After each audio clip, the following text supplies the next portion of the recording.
প্রিয়জনদের বাহিরের অস্বাস্থ্যকর জিনিস খাওয়ানোর চেয়ে একটু কষ্ট হলেও তাদের মুখে হাসি ফোটানোর জন্য একটু কষ্ট হলেও ঘরেই বানিয়ে দেওয়া ভালো। তো ওই যে মেয়ে আর হাজবেন্ডের আবদার আবারও বানিয়ে নিলাম মোগলাই পরোটা, মাত্র একটি ডিম দিয়ে, তাও আবার মাত্র 10 মিনিট টাইমে। তো সেই রেসিপিটি শেয়ার করবো আজ আপনাদের সাথে, কিভাবে কি করলাম না করলাম সবকিছু শেয়ার করব।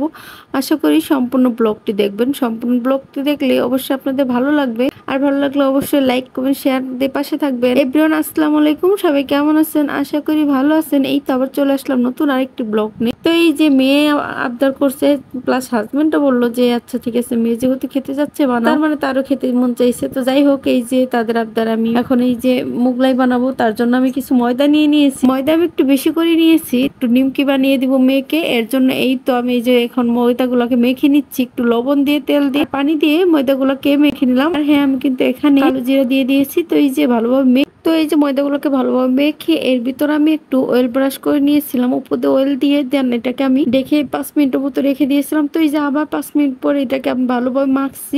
তো এই যে ময়দার ডোটাকে এখন আমি ছোট ছোট বলের আকারে শেপ দিয়ে নিচ্ছি, মানে আমার যতটুকু লাগবে বা আপনাদের যতটুকু লাগবে ততটুকু করে নিবেন। তো এই যাই হোক, এই যে এখন রুটির মতো, তো এই যে বল বল করে যে এখন এটাকে ভালোভাবে করে এখন একটু ময়দা দিয়ে বেলে নিতে হবে। আর হ্যাঁ, আমি কালো জিরাটা কিন্তু অফিস কিনে দিয়ে দিয়েছি। আসলে কালো জিরা আমাদের শরীরের জন্য অনেক উপকারী, মানে কালো জিরা এত গুণাগুণ বলে শেষ করা যাবে না। তার জন্য আমি কালো জিরাটাও দিয়ে নিয়েছি, আপনারা না চাইলে না দিতে পারেন। তো যাই হোক, এই যে এখন আমি এটাকে ভালোভাবে বেলে নিচ্ছি, তো এতে রুটির মতো করে নিবো আর কি। তো যাই হোক, এটা অনেকটা বড় হয়ে গেছে, যেহেতু আমার ডোটা অনেক বেশি বড় ছিল, আর রুটিটা অবশ্যই পাতলা করতে হবে। হোটেল রেস্টুরেন্টের মোগলাই পরোটা গুলা খেয়াল করেন, তবে দেখবেন যে এগুলা রুটিগুলাকে মানে ভালোভাবে জাকড়িয়ে জাকড়িয়ে অনেক বেশি জাকড়াই, খাস বাংলায় যেটাকে আমরা বলি থ্যাকটা। তো জাকড়িয়ে জাকড়িয়ে দেন, তারপর এটাকে বেলে, তাহলে দেখা যায় অনেক সফট আর নরম হয়। তো যাই হোক, এই তো দেখেন আমি ভালোভাবে জাকড়িয়ে নিলাম। আমার মানে পিঁড়িটা একটু ছোট ছিল, তার জন্য আগে থেকে আমি টাইলসটাকে ভালোভাবে ধুয়ে দেন মুছে নিয়েছি। তো এই যে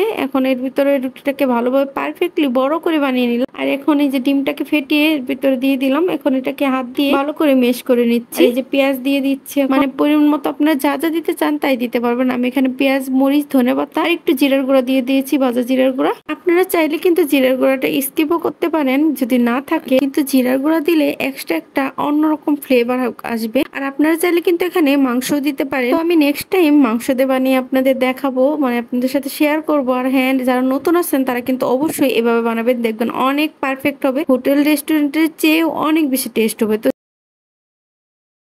সাবধান হতে হবে, যেহেতু এটা অনেক নরম থাকে। তো যাই হোক, এই যে উঠে আমি এটাকে ভালোভাবে ভেজে নিলাম। তো এই যে দেখেন কত সুন্দর পারফেক্টলি হয়েছে। যারা নতুন সংসার শুরু করেছেন তারা কিন্তু অবশ্যই এভাবে একবার হলেও ট্রাই করবেন, বা যারা কখনো বানান নাই তো এভাবে ট্রাই করবেন, অনেক বেশি খেতে মজা হয় আর অনেক অল্প টাইম হয়ে যায়। তো আমার ভিডিওটি কেমন হলো অবশ্যই কমেন্টে জানাবেন। আজকের মতো এই পর্যন্তই, আল্লাহ হাফেজ, টাটা।